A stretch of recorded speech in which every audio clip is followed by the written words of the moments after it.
Nous sommes très heureux de vous retrouver sur Medi 1 TV Afrique. Soyez les bienvenus dans le Talk Afrique. L'Afrique occupe une place prépondérante dans les relations internationales, autant sous l'aspect géopolitique qu'économique. Le continent dont la population est estimée à 1,3 milliard d'habitants et dont la croissance économique tourne autour de 3,5% en 2018 est dans un contexte multidimensionnel qui lui confère une attractivité et une actualité qui en font un sujet au centre des débats dans le monde. L'Afrique au cœur des sommets avec les autres puissances, c'est le thème de cette émission. Et pour en parler, deux invités sur notre plateau, Dr Molou Kwasi Ange, bienvenue sur le plateau de Medi 1. Merci beaucoup. Vous êtes enseignant-chercheur et nous imaginons que ce genre de questions vous intéresse. Exactement. C'est ce qui justifie d'ailleurs votre présence sur notre plateau. Merci. Avec vous également, Congo Ghislain, le président du réseau ivoirien des leaders. Bienvenue sur le plateau de Medi 1. Merci bien, monsieur. Les questions de géopolitique, géostratégie intéressent fortement le RIL, n'est-ce pas? Bien sûr, bien sûr. D'accord, avec vous, messieurs, nous allons parler de cette question très très importante, les sommets avec l'Afrique. Plusieurs continents, plusieurs pays, plusieurs grandes puissances ont initié des sommets avec l'Afrique. Parlons, avant d'aller plus loin dans notre débat, des potentialités de l'Afrique qui font que l'Afrique est au centre de toutes ces convoitises. Docteur Molou. Oui, merci beaucoup. Je voudrais vraiment dire merci au président du réseau ivoirien du RIL qui réellement me fait l'honneur de toujours m'associer, de me solliciter pour des questions de gouvernance, des questions de stratégie, questions d'intérêt dans lesquelles le RIL s'inscrit. Alors, je pense que les potentialités de l'Afrique sont connues parce que l'Afrique aujourd'hui est comme un continent où se trouvent toutes les matières recherchées dans le monde, les matières premières surtout. Donc aujourd'hui, l'Afrique, comme vous venez de le dire, l'Afrique fait l'objet de convoitises. Et donc ces potentialités, je ne vais pas tout lister, mais je pense qu'en matière de matières premières, l'Afrique est vraiment dans le viseur de toutes les grandes puissances au niveau mondial. Voyons, au plan humain, en termes de ressources humaines, quelles sont les potentialités de l'Afrique? On en parle, c'est vrai, mais c'est bon de revenir encore là-dessus. Oui, bien sûr, il faut dire que l'Afrique a une population relativement très jeune et donc cette jeunesse-là constitue une potentialité en matière de ressources humaines et donc il est important pour ces puissances-là de pouvoir, en termes de transfert de compétences, permettre à ces jeunes-là qui sont peut-être la relève de pouvoir bien évidemment être outillés. Donc l'Afrique, au-delà même de sa jeunesse, a beaucoup de potentialités économiques. Il a parlé de matières premières, on parle d'énergie fossile. L'Afrique est un réservoir bien évidemment, de terres rares. Donc terres arables. Voilà, tous ces éléments-là sont des potentialités qui intéressent bien évidemment ces grandes puissances. On qualifie l'Afrique de grenier du monde. Ça veut dire que toutes les terres arables peuvent nourrir le monde. Quand on parle de la question agroalimentaire, l'Afrique est toujours visée. Et lorsqu'on parle de l'Afrique de façon globale, les grandes puissances voient peut-être l'Afrique dans la globalité, mais regardent certains pays de façon stratégique. Alors pourquoi les grandes puissances s'intéressent, c'est une question qui paraît évidente, s'intéressent de plus en plus à l'Afrique? Oui, et évidemment, vous venez de dire, nous prenons l'Afrique de façon globale, mais il y a la géostratégie. Et tous les pays africains n'ont pas les mêmes ressources. Donc, il va falloir, chaque puissance essaie dans sa politique, essaie de convoiter le pays africain qui répond au mieux à leurs besoins. Et donc, comme la Côte d'Ivoire s'ouvre sur la mer, donc ça, il y a un enjeu géostratégique, il y a un enjeu qui est là. Et donc, ces grandes puissances n'auront pas la même façon de mener leur politique en fonction de la matière première ou de ce qu'ils recherchent. D'accord, si on doit parler de sommet, il y avait le sommet France-Afrique qui est devenu Afrique-France sous Georges Pompidou le 13 novembre 1973. Est-ce qu'il y a une différence entre France-Afrique et Afrique-France, puisque la formulation a changé? Oui, il faut dire que de plus en plus, la jeunesse qui monte, cette population jeune-là a ce sentiment que la France est au cœur des politiques publiques au niveau de l'Afrique. Donc il y a un sentiment anti-français qui naît. Vous l'avez constaté dans certains pays où on a eu à bas la France, etc., etc. Du coup, il faut renégocier les termes des contrats qui ont été faits au temps coloniaux. Donc déjà, France-Afrique, il y a une connotation qui est là. C'est déjà caricaturé. Les gens se disent, bon, la France-Afrique. C'était la mainmise de la France sur l'économie, sur tout ce qui est politique. On disait même que certains chefs d'État ont été imposés par la France et tout ça. Donc, ce sentiment anti-français qui est né là, il faut pouvoir essayer de corriger, redonner une autre image à la France, une autre image avec un nouveau président, notamment le président Macron qui est très jeune, qui lui dit toujours je n'ai pas été de la colonisation, donc moi j'ai une nouvelle façon de voir la politique de la France, la politique extérieure de la France. Donc il faut changer de terme pour dire Afrique-France, de sorte à ce qu'on sache que c'est l'Afrique qui est au centre des débats entre la France et ces différents pays-là. Mais moi, personnellement, ça me pose un problème. Ça me pose un problème qu'un pays fait un sommet avec tout un continent. On pourrait dire peut-être sommet Europe-Afrique, moi je suis d'accord. Mais France-Afrique, ça me pose un problème. On pourrait dire sommet France-Côte d'Ivoire pour parler des questions de développement, des questions de relations bilatérales entre la France et la Côte d'Ivoire, sommet France-Burkina Faso. Mais il faut que nous, en tant que jeunes, on puisse comprendre dès maintenant ces enjeux-là et de trouver les termes appropriés de sorte à ce que nos pays africains soient respectés. Parce que quand un pays qui ne fait même pas la superficie je sais pas, de l'Afrique, la moitié même, se permet de faire un sommet avec tout un continent, c'est un peu compliqué. Donc vous voyez un peu, c'est tout ça là qu'il faut regarder de près, de sorte à ce que l'Afrique soit véritablement une force au niveau international. D'accord, que l'Afrique soit une force au niveau international. Alors, docteur Molo, depuis qu'il y a ces différents sommets, pour parler du sommet Afrique-France ou France-Afrique dans laquelle de ces formulations, quelles sont les retombées observables?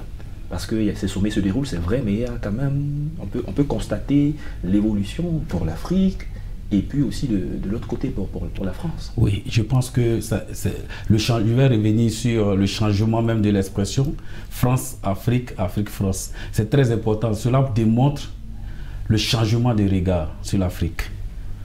Afrique-France, France-Afrique, apparemment on peut dire que c'est la même chose. Mais je pense que c'est un changement de regard. Il y a un éveil de conscience, comme mon président vient de dire, un changement, un éveil de conscience qui est en train de s'imposer. Mais je pense que dans ces sommets, en fait, moi, je reste optimiste, positif. C'est-à-dire que dans ces sommets, les retombées sont vraiment énormes en matière des droits de l'homme, de respect des droits de l'homme, en matière de développement économique, et c'est palpable. Parce que tous ces sommets, les résultats de ces sommets aboutissent à l'aide au développement.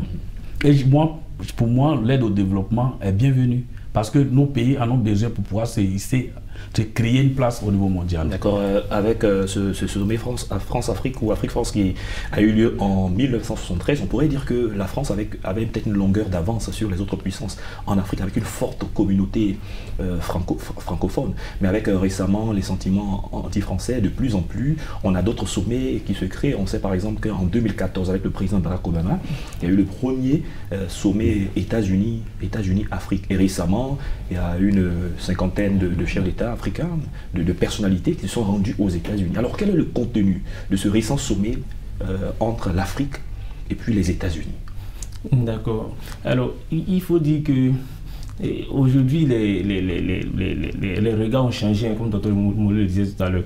Vous voyez, aujourd'hui là, c'est vraiment des enjeux géopolitiques. Il y a la Chine et la Russie qui sont en train de ratisser l'âge au niveau de l'Afrique en termes de coopération militaire, en termes d'infrastructures économiques. La Chine devient le premier partenaire de l'Afrique. Donc du coup, il est important pour les États-Unis, qui ont allié la France d'ailleurs, qui vont généralement aujourd'hui n'est pas trop les bienvenus dans certains pays, voilà, de pouvoir se repositionner. Donc en se repositionnant, c'est de discuter des questions sécuritaires, de coopération militaire, d'infrastructures économiques. Vous voyez, les États-Unis ont annoncé 59 milliards de dollars en termes d'aide publique et également un accord de, je crois, 15 milliards pour le secteur privé. Vous voyez, donc tout ce qui est, enfin, toutes ces sommes-là pour pouvoir bien évidemment se repositionner en Afrique et prendre leur place d'interlocuteurs, premier interlocuteur de l'Afrique, de sorte à freiner un peu l'avancée de leurs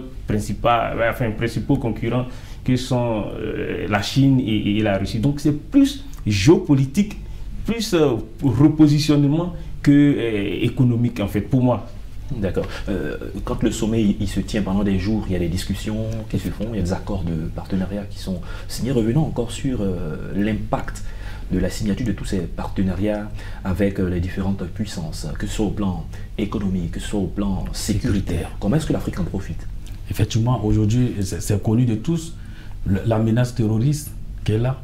Je pense que ces sommets qui s'organisent, l'impact direct, c'est de pouvoir créer un système de sécurité, ou du moins copier des systèmes de sécurité pour pouvoir contrecarrer la menace terroriste. Aujourd'hui, l'Afrique est la proie des terroristes.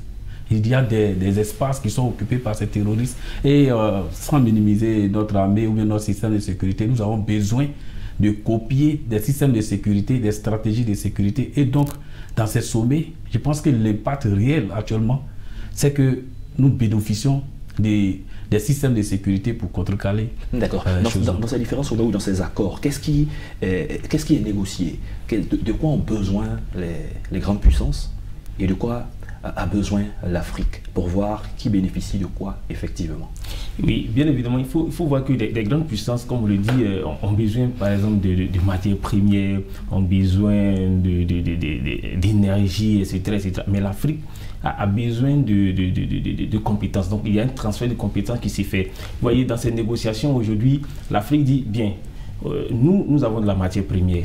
Et nous avons aujourd'hui cette volonté-là, nous-mêmes, de transformer notre matière première. Donc, du coup, il est important que les nouvelles technologies en la matière, nous, en tant qu'Africains, puissions faire bénéficier ça à notre population, à nos jeunes. Donc, si vous voulez investir, il est important que tout ce qui est usine, tout ce qui est mécanisme de transformation se fasse sur le continent africain et que nos jeunes puissent se former, bien évidemment, à ces technologies-là, pour que l'Afrique soit véritablement, je vais dire, ce continent-là qui valorise ces matières premières. Ce sont ces éléments-là qui sont négociés dans ces accords-là. Parce qu'on produit, mais ça se transforme ailleurs. Et aujourd'hui, il y a la volonté des chefs d'État africains de transformer sur place. Ce sont ces questions-là qu'il faut négocier. Par exemple, les États-Unis, ils sont intéressés par le pétrole.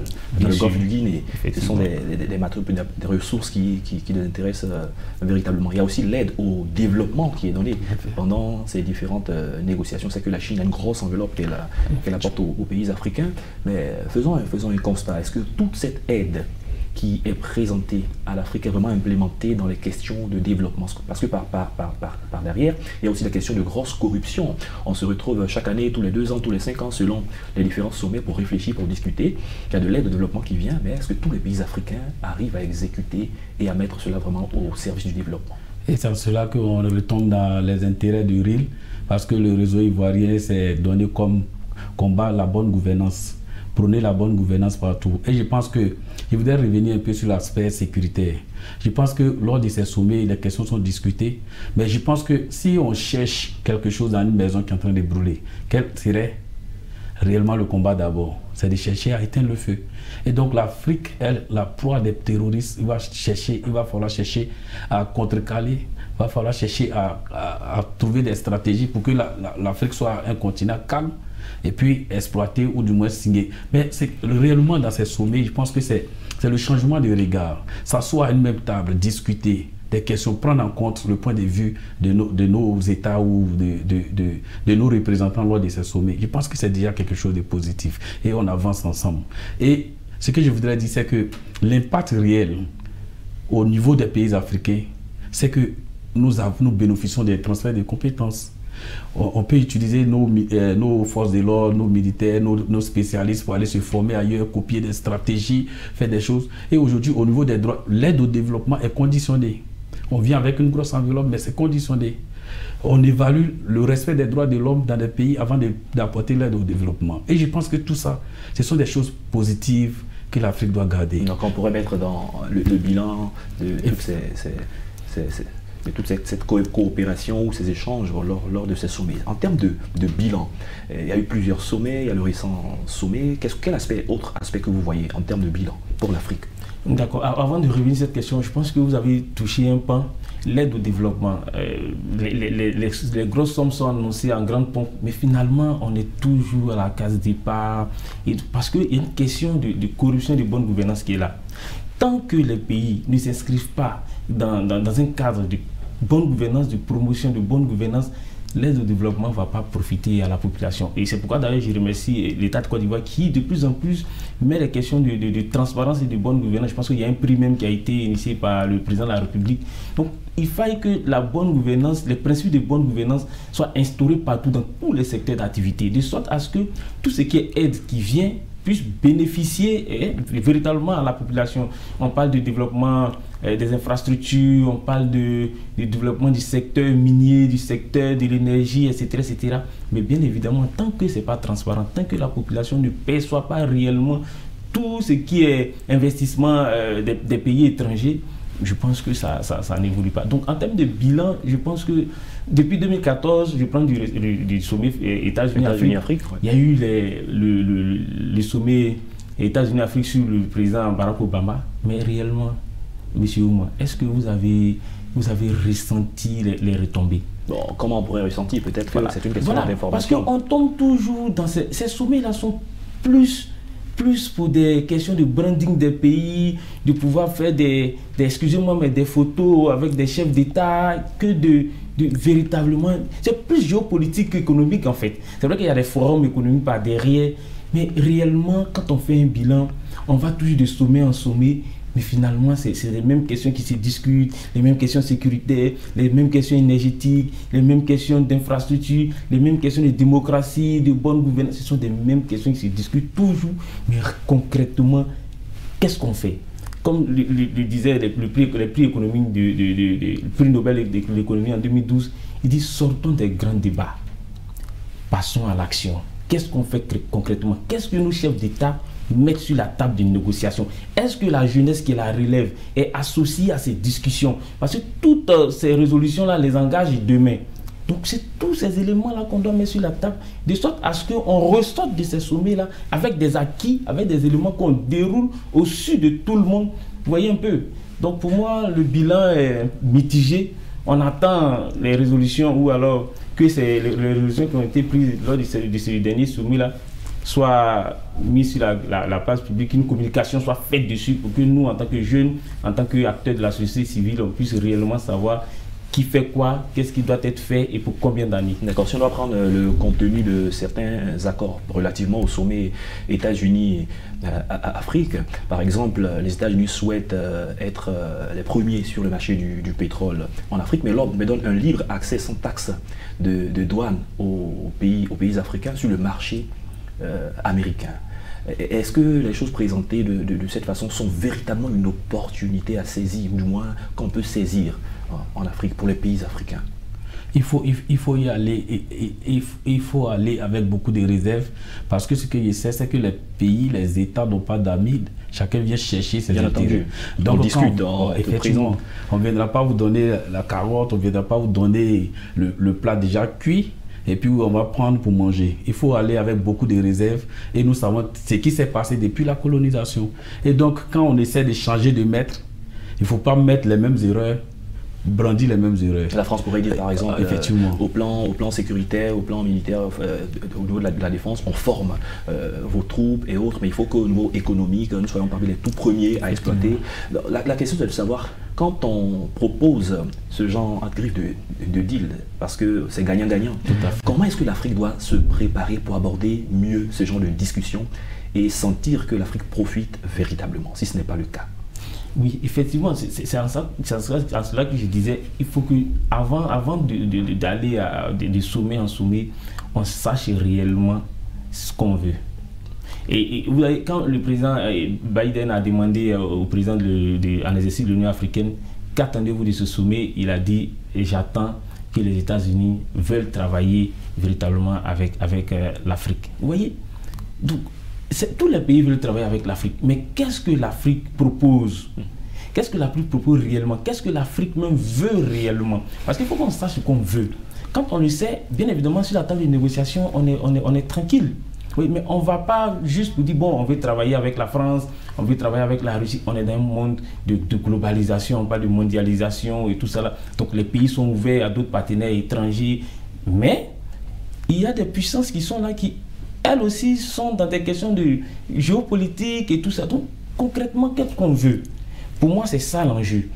Qu'est-ce qu'on veut? Qu'est-ce qu'on met sur la table de négociation? Je pense qu'il y a un modèle de coopération sud-sud qui est beaucoup promu. Le Maroc est l'un des pays leaders en la matière. On l'a vu par exemple pendant la période de Covid-19, comment le Maroc s'est déployé pour apporter son soutien, son aide à différents pays. Au-delà des différents sommets qui se passent entre l'Afrique et les autres puissances, comment est-ce que l'Afrique pourrait développer ce modèle de coopération pour que les pays les plus puissants en Afrique puissent échanger avec les autres pays africains pour qu'on ne compte pas à plus de 50% sur l'aide extérieure? Ah ouais, si. Et je pense que c'est ce que vous venez de dire. Le Maroc se démarque positivement dans cette stratégie de coopération. Et il y a des pays qui sont exemples en Afrique, qu'on peut citer, l'Afrique du Sud, il y a des pays. Mais en fait, mon prédécesseur vient de dire, mon président vient de dire, qu'est-ce qu'on propose, qu'est-ce qu'on met sur la table des négociations? On ne va pas pour nous dicter ce qui est bien pour nous. C'est nous qui savons ce qui est bien pour nous. On ne viendra pas dire, bon, nous, on va aller pour promouvoir, ou du moins, nous, notre stratégie, c'est de contrecarrer le terrorisme, ou bien vous donner une stratégie sécuritaire bien adaptée pour contrecarrer le terrorisme. Mais je pense que si réellement les pays bénéficiaires, les pays africains, leur intérêt principal ne se situe pas au niveau de la sécurité, ce ne sont pas des pays qui vont détecter ou identifier. Effectivement. La priorité, et c'est pourquoi je joins ma voix au président pour dire, effectivement, laisser les pays africains décider où est-ce qu'ils vont orienter leur politique. Mais est-ce qu'ils sont vraiment contraints à ce siècle où nous sommes? Est-ce que les pays ne sont pas suffisamment responsables? On s'étonne parfois de savoir que certains leaders africains, les gouvernants, se retrouvent à ce genre de sommet où l'expérience des autres puissances peut leur apporter beaucoup de choses. Mais lorsqu'ils reviennent en Afrique, dans leurs différents pays, on ne voit pas la mise en route de ces exemples en termes de bonne gouvernance, en termes de démocratie, en termes de savoir-faire, de transfert de compétences. Quel est le problème? Oui, vous savez, généralement, les pays africains, la population n'est pas suffisamment outillée en termes de politique pour pouvoir jouer son rôle. Donc, certains chefs d'État des pays africains se plaisent dans ce désordre-là où, bon, voilà, la corruption et tout ça là. Donc finalement, ils n'ont pas de contraintes, ils sont pas acculés. Donc ils font ce qu'ils veulent. Vous voyez, quand un chef d'État décide de mettre un prix de la bonne gouvernance, de la transparence, c'est à féliciter parce que c'est en cela qu'on doit arriver en fait. Vous comprenez un peu? Donc pour moi, ça veut dire que si on encourage les personnes qui travaillent bien, on peut en même temps punir celles qui sont dans la fraude et puis dans la corruption. Bien sûr. Et c'est ça. On a vu qu'en Côte d'Ivoire, par exemple, la Côte d'Ivoire est un bon exemple. On a vu récemment des audits qui ont été commandités. On a vu des personnes qui ont été démises de leurs fonctions. C'est à cela qu'on doit arriver véritablement. Si on veut construire une nation forte, si on veut construire un pays qui attire d'autres investisseurs. Vous avez parlé de coopération sud-sud. Ce sont des éléments qu'il faut encourager. Parce que généralement, les pays africains ne se font pas trop confiance. On a mis en place le mécanisme africain d'évaluation par les pairs. Malheureusement, on s'est dit, bon, on évalue les pairs sous la forme de complaisance. Dr Molou est mon ami. Donc, du coup, quand je dois l'évaluer, je mets... Non. Si on a mis en place un mécanisme pour évaluer nos pairs, il est important, puisque c'est un mécanisme de bonne gouvernance. Suivre la grille d'évaluation, sans complexe. Il faut suivre la grille d'évaluation et permettre aux pays là de respecter ces principes-là qui vont permettre une redistribution équitable des richesses, qui vont permettre aux populations, bien évidemment, de vivre de façon décente. Donc, ce sont tous ces éléments-là qu'il faut mettre ensemble pour que certains pays aient l'envie de venir discuter avec d'autres. C'est vrai, le Maroc le fait, etc. Mais la Côte d'Ivoire doit s'ouvrir à d'autres pays. Il faut que la coopération sud-sud se sente, parce qu'on a de la matière. Aujourd'hui, on a une jeunesse qui est dynamique, qui est compétente, qui est innovante. Il faut permettre à cette jeunesse-là d'aller rencontrer d'autres jeunes des autres pays du continent et de parler de coopération, de parler de développement, de parler de militaire. Aujourd'hui, les questions sécuritaires, la menace terroriste à nos portes, comment les pays africains se mettent ensemble pour contrecarrer ça? On a des institutions régionales et sous-régionales. On a la CEDEAO qui est là. On a une armée de la CEDEAO. On a l'Union africaine. Comment on peut capitaliser tout ça? Les Africains doivent se faire confiance. On a de la matière. Il faut qu'on nous permette de pouvoir, bien évidemment, et c'est pourquoi j'encourage la jeunesse à être présente dans toutes les instances de prise de décision. Parce que c'est là-bas qu'on pourra faire changer les choses. Donc, on a de la matière, il faut qu'on ose. Il ne faudrait pas qu'on pense que c'est seulement les États-Unis, la France, la Chine, la Russie qui peuvent nous sauver. Nous avons de la matière. Coopérons, discutons ensemble et trouvons des stratégies pour pouvoir avancer. Nous sommes déjà presque à la fin de cette émission, moins de 2 minutes. Parlons justement de la jeunesse. Comment est-ce que la jeunesse peut être outillée pour parler d'une même voix à l'heure semblable des autres nations, des autres puissances, pour que l'Afrique demeure solide, que l'Afrique soit compétitive? Moi, je garde beaucoup d'espoir, merci beaucoup. Je garde beaucoup d'espoir en la jeunesse africaine. Il y a des initiatives. Il y a des jeunes, aujourd'hui on voit dans les parlements, des jeunes qui sont députés, des jeunes qui sont des maires, des jeunes qui occupent des postes d'élection. Et donc je pense que cette jeunesse consciente au niveau continental est en train de prendre sa place qu'il faut. Et c'est en cela que j'encourage la jeunesse aussi, moi aussi. Parce que là, je pense que ce regard de Afrique, France-Afrique, Afrique-France, je pense que c'est parti de l'initiative des jeunes, de cette prise de conscience, de la formation des jeunes au niveau politique, dans tous les secteurs d'activité. Aujourd'hui, il y a une jeunesse très consciente au niveau du continent, responsable. Et aujourd'hui, bon, je ne parlerai pas de moi, mais moi, je suis allé aux élections législatives passées en Côte d'Ivoire. J'ai vu ce que c'est. Donc, personne ne viendra donner la place aux jeunes. Il faut que les jeunes même prennent la place dans l'arène politique pour changer des choses.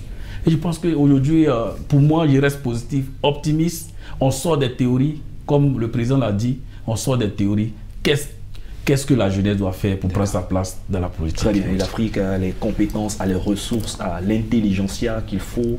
L'Afrique va changer les pronostics. L'Afrique va se développer puisqu'elle est déjà en marche avec les pays qui donnent déjà l'exemple sur le continent. Merci docteur Molou Kwasi Ange.